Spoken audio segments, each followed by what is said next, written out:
Are you guys blessed or what? Jesse and the band, give it up, give it up. Wow.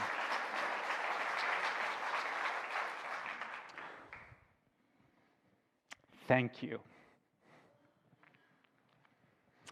I asked if they would do this song because it speaks to my soul.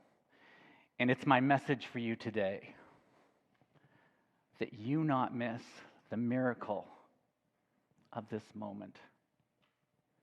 I love those lyrics from Stephen Curtis Chapman. It's right there in front of you, and I don't want you to miss the miracle of this moment. The miracle of being in this place right now. The miracle of our breath. The miracle of growing and expanding in our awareness of God moving through us. Growing and expressing God more deeply, more skillfully. But so many times, I think we miss the miracle because when we get caught up in our bananas. That's right, I said bananas. And so my message today is drop the banana. Let me explain. So in many third world countries, there is a market for capturing live monkeys. And so what the farmers will do, or the hunters, they will take a chained gourd or coconut, something hollow that's chained up, and they'll drill a very small hole in it, just small enough for the monkey to squeeze its little hand in. And inside that gourd or coconut, they'll stuff some fruit, some candy, maybe a banana, and the monkey smells the banana. It wants the banana. It's intoxicated by the banana. So it squeezes its tiny little hand into the hole and it grabs hold of the banana. But it can't pull it out. Now, it believes that it should come out, and it is not giving up. So it is struggling with that banana the whole time the farmer or the hunter comes with a net and simply captures the monkey and takes it away.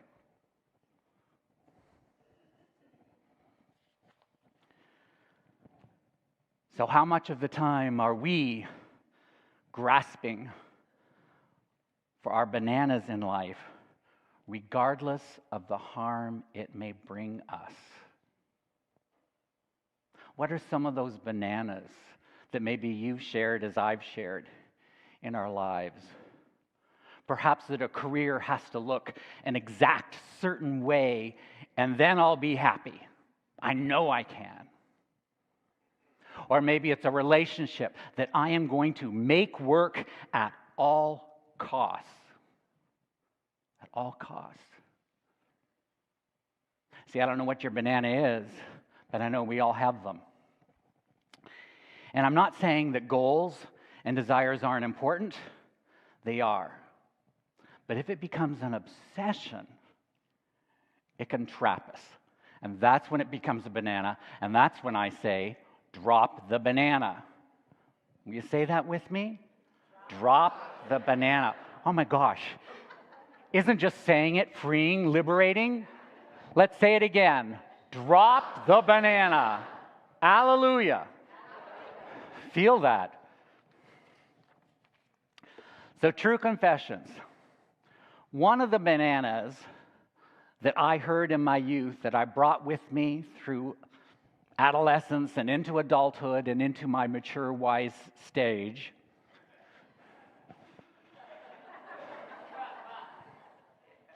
was that if you work hard enough at something, you'll be successful. If you work hard, you'll be successful. So tell that to the monkey with its hand caught in the gourd, right? Bananas. So I thought, and I was allured by this trap, if I worked really hard, then more people would like me. If I worked really hard, then I would be a good minister. I'd be a better minister. If I worked really hard, then this relationship, my personal relationship with my spouse, is going to last happily forever after. Bananas. So about 8 years ago then, I had a wake-up call. And I had to be admitted to the hospital and have a heart procedure done, brought on, no doubt, by anxiety and stress of working so hard to be successful. But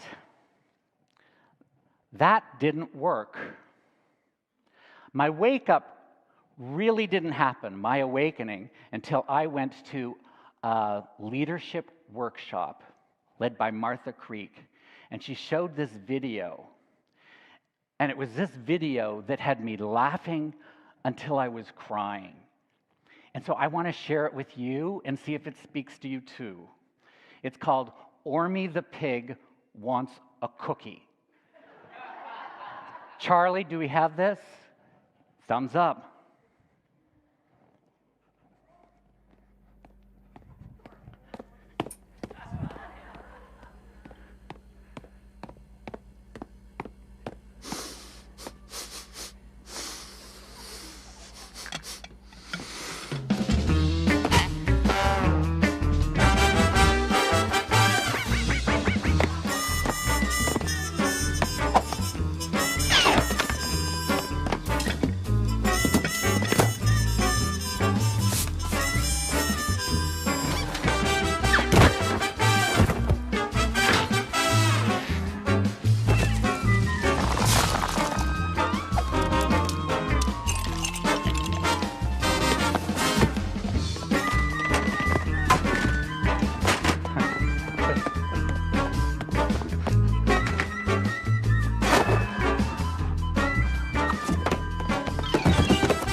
So what did you notice?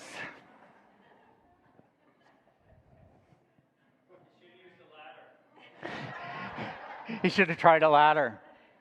What else did you notice? It was a lot of work. He was very creative. Wow, is he creative. What else did you notice? He wasn't going to give up to. He what when he's? It came to him when he stopped. What else did you notice? He never got it. Something I noticed that I spoke at the workshop was the harder he tried was just the harder he tried. And then the facilitator told me, say it again, Greg. And I said it again. The harder he tried was just the harder he tried. And she said, say it again, Greg. The harder I try is just the harder I try. The harder I try isn't going to make more people like me. The harder I try isn't going to make me a better minister. The harder I try isn't going to make my relationship last happily ever after. Those are bananas. And that was the wake up for me to drop that banana. See, anytime we're chasing after something outside ourselves, whether it's a belief, a cookie, whatever it is, if it's outside of ourselves, that's the banana. Chasing something outside ourselves. I heard two other nuggets at that same workshop. She said, you can't make a bean plant grow by pulling on it. You can't make a bean plant grow by pulling on it. And then she said, when the horse is dead, dismount.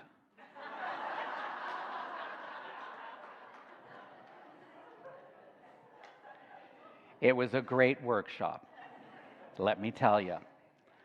So following my heart procedure and this workshop, I started examining my beliefs, my behaviors, my relationships a little bit more deeply, more critically. Like, what's really going on here, Greg? What are you doing? And I came to realize that there are three kinds of business in life. There's my business, there's their business, and there's God's business.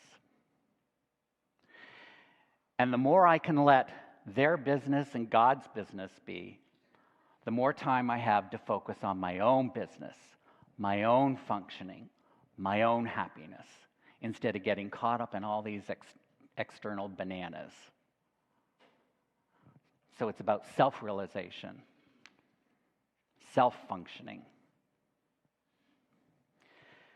So let's explore my business, their business, and God's business. I have a little illustration for you, Charlie. Let's give Charlie a hand. He does great work here. Can we have that little snippet? Okay.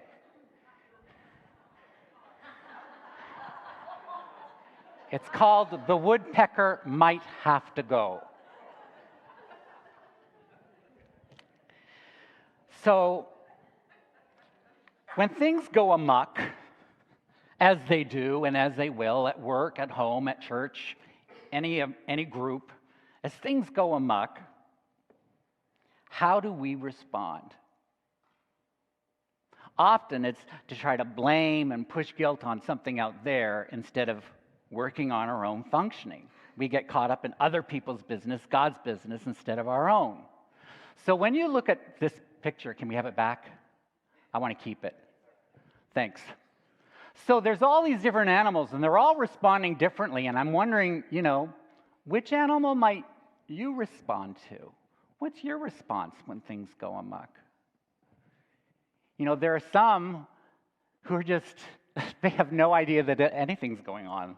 They're just sitting there blind to the fact that these holes are being poked and the ship is going down. There are some who are paralyzed, terrified. I love the monkey on top. He is just laughing, watching the show. This is hysterical.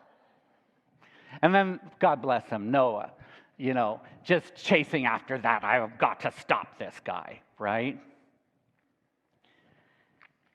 So woodpeckers poke holes. It's what they do. That's their business. That's God's business. That's how God made them. That's what they're supposed to do. So hoping that the woodpecker's going to stop poking holes isn't going to work. Trying to make them stop poking holes probably isn't going to work. And we've all had woodpeckers in our groups, in our organizations. Sometimes I've been a woodpecker, poking those holes. You betcha, I've been a woodpecker myself. But if we focus on our own functioning here on this ship, what are some things we might do as an individual before the ship goes down? What are some things? It's not a rhetorical question. So what are some things we might do? We might get a life jacket. Save thyself. Yes. What else might we do? Learn carpentry? Build another boat. Yes, that's another option. Good. What else might we do? We might patch the holes. That's busy because you'll be patch. But yes, that's something we could do. Just patch along behind them. What else might we do? Back there, what'd you say? Feed the woodpecker. It's hungry. It's pecking holes looking for insects and food. So find the food and give food. Give the woodpecker what the woodpecker needs. Great. What else? An option is to just let it sink. When I was sitting in the hospital, one of my options was let everything just be. Let my family be, let the church be, they'll figure it out. It might sink, it might not. So there are lots of options that we can do when we're working on our own functioning. So when we focus on changing God's business or other people's, we end up fighting with that banana, and it's just a trap. So better to drop the banana so we can focus on our own functioning, our own business, and we can save ourselves, maybe. So for those of you who just can't help the allure of getting in other people's business or God's business, because we do, I have a tool for you. This tool, this spiritual tool, was provided to me by one of my mentors, Reverend Bob Barth. It's called TGIF. You've all heard of TGIF before. So you take your banana, whatever you're wrestling with, whatever really belongs to God, not you, or belongs to someone else, and you write it down, and then you put it in your file. You mark a file TGIF, and it gets filed away. Things God is finishing. It doesn't belong to you. So do your little journaling, whatever you need to do, put it away. This is things God is finishing. And move on. For your own sake, right? For your own sake. Drop the banana. Wonderful little tool. So for those of you who might want to explore this idea of self-functioning, self-liberation, self-realization more deeply, I invite you to come to my workshop this afternoon. It'll be fun and it won't be fun. It's going to be a little bit of both. I'm a mentor and a tormentor. So the workshop is from 12 to 2:30, I think we said, and it'll be you'll hear later. But come and attend. It's about triangulation. And triangulation is when we bring a third party into a relationship we have with someone else. And we all do it. And it's about how we can take that triangle, instead of making it about the drama, we get caught in the drama triangle, how we can shift that to an empowerment triangle.